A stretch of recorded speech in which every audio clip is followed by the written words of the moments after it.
Lisa me saisit la main, m'attire hors de la pièce où la famille réunie quelques jours avant Noël discute des prochaines festivités. « Viens maman, il faut que je te parle, viens. » Je la suis, perplexe. Elle claque la porte derrière nous, m'entraîne vers le corridor.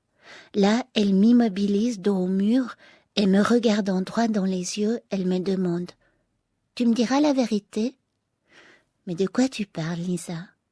Promets de me dire toute la vérité. » Plongée ainsi dans la droiture du regard de ma petite fille, tout m'incite à répondre « Bon, c'est promis. » « Toute la vérité, promis. » « Promis. » Je sens que l'instant est grave, le serment solennel, très bien, je ne reculerai pas. Lisa agrippe mes deux poignets, elle ne me quitte pas des yeux. « Maman, est-ce qu'il existe le Père Noël ?» Abrupte, inattendue, la question me démonte. Lisa m'encercle la taille de ses bras. Rejetant le buste en arrière, elle me livre tout son visage ouvert, confiant. « C'est pas difficile, tu me réponds oui ou non. » J'hésite. Ma petite martèle la question une deuxième, une troisième, une quatrième fois. J'hésite encore. Ai-je le droit de détruire ce rêve ? De briser le plaisir de la famille qui a établi tout un rituel autour du fabuleux bonhomme au manteau rouge et à la hotte pleine de cadeaux ? Ai-je le droit aussi de démolir les espoirs de Tom, le petit frère de Lisa ? Réponds, maman, est-ce qu'il existe le Père Noël ? Tiraillée entre le désir de répliquer sans équivoque à son brûlant appel et celui de sauvegarder une légende magnifique et magique, je me penche et attire ma petite fille dans mes bras. À l'école, il y a des copains qui m'ont juré que c'était les parents qui avaient inventé ça. Avant de les croire, moi j'ai dit que je te demanderais d'abord. Elle fit une pause avant d'insister. Oui ou non, maman, est-ce qu'il existe le Père Noël ? Je me sentais terriblement mal.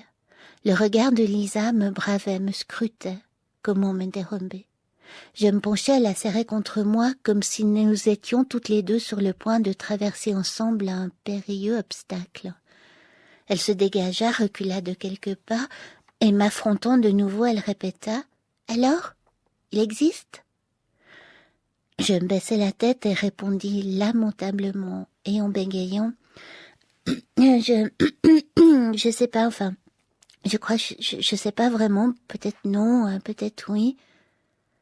Au même moment, il me sembla entendre au fond d'un silence opaque la chute d'un oiseau. Je repris mon souffle. Une brume semblait envelopper les traits de ma petite Lisa. Elle me fixait d'un air étrange. Elle avait pris de l'âge en quelques secondes. Brusquement, en me tournant le dos, elle me lança « Je le savais, je le savais !» Puis elle disparut derrière un claquement de porte. L'après-midi, je retrouvais ma Lisa en sanglots, à plat ventre, affalée sur le lit. Je voulus m'approcher, elle me repoussa. « Va-t'en, je veux voir personne. » J'ai averti la famille. Je crois que Lisa ne croit plus au Père Noël.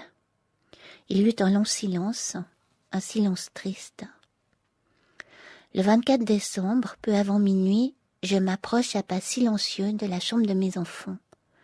Assise au bord du lit de son petit frère qui a 3 ans, j'entends Lisa murmurer « Il faut que tu dormes, Tom, sinon le Père Noël il viendra pas. » La voix du petit homme interroge « Tu l'as vu, toi ?» Lisa lui répond « Il se montre jamais, mais il existe. » Et Lisa se mit ensuite à le décrire, un grand manteau rouge avec un capuchon, des bottes, une barbe blanche, une hotte remplie de cadeaux et puis un traîneau qui traverse le ciel tiré par des rennes. Et Tom la fixait, émerveillé. La légende s'était remise en marche, le conte reprenait vie, Lisa inventait des images, des décors, des couleurs. Jusqu'au vertige, ces mots amorçaient d'autres mots. Lisa racontait les enfants de l'univers comme eux en attente en cette nuit unique. Le ciel et le plafond de la chambre se constellaient d'étoiles. Je reculais sur la pointe des pieds, tandis que Tom et Lisa s'endormaient souriants dans les bras l'un de l'autre.